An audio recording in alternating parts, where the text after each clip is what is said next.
ಅನಿವಾರ್ಯವಾಗಿ ಹೇಳಬೇಕಾದಂಥದ್ದು. ದಿವಂಗತ ವಿಠ್ಠಲ್ ಹೇರೂರು ಸಾಹೇಬರು ಜೀವಂತಿದ್ದಾಗ ಏನೆಲ್ಲ ಕಾಡಿ ಏನೆಲ್ಲ ತೊಂದರೆಯನ್ನ ಪಟ್ರಿ, ಇವತ್ತಾದ್ರೂ ಆ ಕೆಲಸವನ್ನ ಬಿಡ್ರಿ ಅಂತ ಹೇಳಿ ನಾನು ಮನವಿಯನ್ನ ಮಾಡ್ಕೊಳ್ತಾ ಇದ್ದೇನೆ. ಅಷ್ಟೇ ಅಲ್ಲದೆ ಇನ್ನೊಂದು ಮಾತನ್ನ ನಾನು ಹೇಳಕ್ಕೆ ಬಯಸ್ತೇನೆ.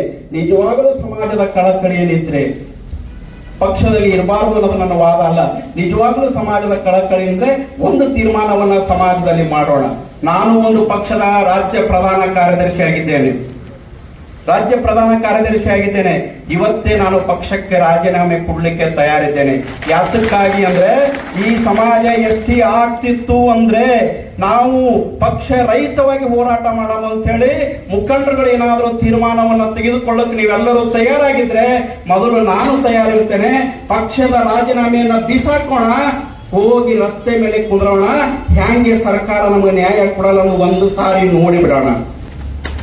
ಎಷ್ಟು ಜನ ಇದ್ದೀವ್ರಿ, ಬರೇ ಬೀದರ್, ಕಲಬುರಗಿ, ಯಾದಗಿರಿ, ವಿಜಾಪುರ, ಬಾಗಲಕೋಟೆ, ರಾಯಚೂರು ಈ 5-6 ಜಿಲ್ಲೆಯಲ್ಲಿ ಸುಮಾರು 7-8 ಲಕ್ಷ ಜನ ಇದ್ದೀವಿ. ಅಷ್ಟು ಜನ ಬೇಕಾಗಿಲ್ಲ, 50,000 ಜನ ಒಂದು ಸಾರಿ ತೀರ್ಮಾನ ಮಾಡಿ ಹೋಗಿ ರಸ್ತೆ ಮೇಲೆ ಕೂತ್ಕೊಂಡು ಒಂದು ಶಪಥ ಮಾಡಿ ಕೂತ್ಕೊಳ್ಳೋಣ. ಒಂದು ನಮಗೆ ನ್ಯಾಯ ಕೊಡಬೇಕು, ಇಲ್ಲ ಅಂದ್ರೆ ನಮಗೆ ಜೈಲು ಕಳಿಸಬೇಕು, ಯಾವುದೇ ಕಾರಣಕ್ಕೆ ನಾವು ವಾಪಸ್ ಬರಲ್ಲ ಅಂತ ಹೇಳಿ 50,000 ಜನ ನಾವು ರೋಡ್ ಮೇಲೆ ಕೂತ್ಕೊಂಡ್ರೆ ಕೇಂದ್ರ ಬರೇ ರಾಜ್ಯ ಸರ್ಕಾರ ಅಲ್ಲ, ಕೇಂದ್ರ ಸರ್ಕಾರ ಗಡ ಗಡ ಗಡ ಗಡ ನಡುತ್ತದೆ ಅಂತಕ್ಕಂಥ ಮಾತನ್ನ ಹೇಳಲಿಕ್ಕೆ ಬಯಸ್ತೇನೆ. ದಿನಂಪ್ರತಿ ಶೋ ಉಡ್ಲಿಕ್ಕೆ, ಪೇಪರ್ ಸ್ಟೇಟ್ಮೆಂಟ್ ಕೊಡ್ಲಿಕ್ಕೆ, ವಿಡಿಯೋಗಳು ಮಾಡ್ಕೊಳ್ಳಕ್ಕೆ ಸಮಾಜದ ಹೆಸರನ್ನ ದುರುಪಯೋಗ ಮಾಡಿಕೊಂಡು ಇನ್ನೆಷ್ಟು ವರ್ಷ ಎಷ್ಟಿ ಅವತ್ತೇ ಒಂದು ತೀರ್ಮಾನ ಮಾಡೋಣ. ಈ ಸರ್ಕಾರ ನಮಗೆ ಸ್ಪಂದಿಸಲಿಲ್ಲ ಅಂದ್ರೆ ಇವತ್ತು ಕಾಂಗ್ರೆಸ್ ಇರ್ಲಿ, ಬಿಜೆಪಿ ಇರ್ಲಿ, ಜೆಡಿಎಸ್ ಇರ್ಲಿ, ಅವತ್ತೇ ತೀರ್ಮಾನ ಮಾಡೋಣ. ಕೊಟ್ರೆ ನಮಗೆ ನ್ಯಾಯವನ್ನ ಈ ಕೊಡ್ಲಿಲ್ಲ ಅಂದ್ರೆ ನಮ್ಮ ಕೈಲಿ ಆಗಿಲ್ಲ ಅಂತೇಳಿ ಸೋಲು ಒಪ್ಕೊಂಡು ಮತ್ತೊಮ್ಮೆ ಜೀವನದಾಗ ಎಷ್ಟಿ ಅನ್ನೋ ಮಾತಾಡೋದೇ ಬೇಡ. ನಾವು 30 ವರ್ಷ ನಮ್ಮ ಹಿರಿಯರು ಮಾತಾಡ್ಕೊತ ಬಂದಾರ, ಇನ್ನೊಂದು 50 ವರ್ಷ ಹಿಂಗೆ ಮಾತಾಡ್ಕೊತಂದ್ರೆ ಇನ್ನ ಎಷ್ಟು ವರ್ಷ ಮಾತನಾಡೋದು. ಹಾಗಾಗಿನೇ ಇಂಥದೊಂದು ಹೋರಾಟವನ್ನ ಸೃಷ್ಟಿ ಮಾಡಬೇಕು, ಇದನ್ನ ನಡಿಬೇಕು ಅಂತ ಹೇಳಿ ಎಲ್ಲರ ಸಾಮೂಹಿಕ ನಾಯಕತ್ವ ಅಂತ ಹೇಳಿ ನಾವು ಹೊರಟಿದ್ದೀವಿ. ಇನ್ನೂ ಕೂಡ ಕ್ರೋಢೀಕರಿಸುವಂತ ಕೆಲಸವನ್ನ ಮಾಡ್ತಾ ಇದ್ದೀವಿ. ಅದಕ್ಕೆ ಕಾಲ ಪಕ್ವ ಆದ್ರೆ ಈ ಕಲಬುರಗಿಯಲ್ಲಿ ಆದ್ರೆ ಒಂದು ಮಾತನ್ನ ಹೇಳಕ್ಕೆ ಬಯಸ್ತೇನೆ, ಅಂತ ಹೋರಾಟ ಎಲ್ಲರೇ ನಡೀಬೇಕಂದ್ರ ಅದು ಕಲಬುರಗಿದಾಗೆ ನಡೀತದೆ, ಇನ್ನೆಲ್ಲಿ ನಡೀಲಿಕ್ಕೆ ಸಾಧ್ಯನೇ ಇಲ್ಲ. ಯಾಕೆಂದ್ರೆ ಕರ್ನಾಟಕ ರಾಜ್ಯದಲ್ಲಿ ಸಂಖ್ಯೆ ಇರೋದು ಮೊದಲು ಕಲಬುರಗಿ ಜಿಲ್ಲೆಯಲ್ಲಿ, ಯಾದಗಿರಿ, ಬೀದರ್, ಬಿಜಾಪುರ ಈ 4-5 ಜಿಲ್ಲೆಯಲ್ಲಿ ಇದ್ದಷ್ಟು ಸಂಖ್ಯೆ ಕರ್ನಾಟಕ ರಾಜ್ಯದಲ್ಲೂ ಇಲ್ಲ. ಅಷ್ಟು ಸಂಖ್ಯೆ ಇದ್ದೀವಿ. ಅದ್ರ ಜೊತೆಗೆ ಗಟ್ಟಿತನ ಇದೆ, ಜನರ ಬಳಿ ಶಕ್ತಿ ಇದೆ, ಎಲ್ಲರ ಬಳಿ ಅಭಿಮಾನ ಇದೆ. ಆ ಕಿಚ್ಚನ್ನ ದಿವಂಗತ ವಿಠ್ಠಲ್ ಹೇರೂರವರು ತುಂಬಿ ನಮಗೆ ಕೊಟ್ಟಿದ್ದಾರೆ, ಅದನ್ನು ಕಟ್ಟಿಕೊಟ್ಟಿದ್ದಾರೆ.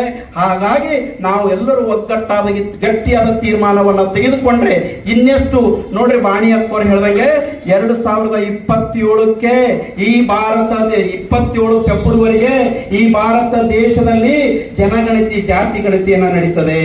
ಈ ದೇಶಕ್ಕೆ ಸ್ವತಂತ್ರ ಸಿಗೋಕ್ಕಿಂತ ಮೊದಲು 1931ಕ್ಕೆ ಈ ಭಾರತ ದೇಶದಲ್ಲಿ ಜಾತಿ ಗಣತಿ ನಡೆದಿತ್ತು.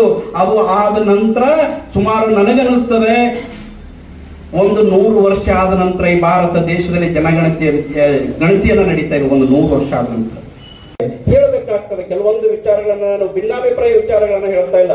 ಅವ್ರು ಯಾರಿಗೆ ಹೇಳಿದ್ರು, ಇವ್ರು ಯಾರಿಗೆ ಹೇಳಿದ್ರು, ಮಾರಾಯ ವಿಷಯವ್ರಿಗೆ ಗೊತ್ತಿದೆ. ಎಷ್ಟು ಜನರು ಮನೆಗೆ ಹೋಗಿದ್ವಿ, ಯಾರಿಗೆ ಮಾತಾಡೋದು. ಕುಪ್ಪಣ್ಣಮ್ಮವರು ಒಂದ್ಸಾರಿ ಮೀಟಿಂಗ್ ನಾವು ಬಂದಿದ್ರು, ಅವ್ರಿಗೂ ಗೊತ್ತಿದೆ. ಬಹಳ ಜನ ಇಲ್ಲಿದ್ದಂತ ಮುಖಂಡರಿಗೆ ಎಲ್ಲರೂ ಪ್ರತಿಯೊಬ್ಬರನ್ನ ವಿಶ್ವಾಸಕ್ಕೆ ತೆಗೆದುಕೊಂಡು ಕೆಲಸವನ್ನ ಮಾಡಬೇಕು. ಇದು ಶಿವಕುಮಾರ್ ನಾಟಿಕಾರ್ ನೇತೃತ್ವ ಅಲ್ಲ, ಇದು ಶೋಭಾ ಬಾಣಿ ಅವ್ರ ನೇತೃತ್ವ ಅಲ್ಲ, ಇದು ಶಾಣಪ್ಪ ತಳವಾರ್ ಅವ್ರ ನೇತೃತ್ವ ಅಲ್ಲ, ಇದು ಮಾರಾಯ ಋಷಿ ಅವರ ನೇತೃತ್ವ ಅಲ್ಲ.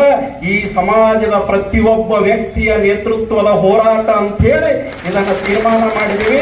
ಅದರ ಪ್ರಕಾರನೇ ಇದು ಕರಪತ್ರದಲ್ಲಿ ಇದೆ, ಅದರ ಪ್ರಕಾರ ಬ್ಯಾನರ್ದಲ್ಲಿದೆ, ಅದರ ಪ್ರಕಾರ ನಾವೆಲ್ಲಿ ಹೆಸರು ಹಾಕೊಂಡಿಲ್ಲ, ಫೋಟೋ ಹಾಕೊಂಡಿಲ್ಲ.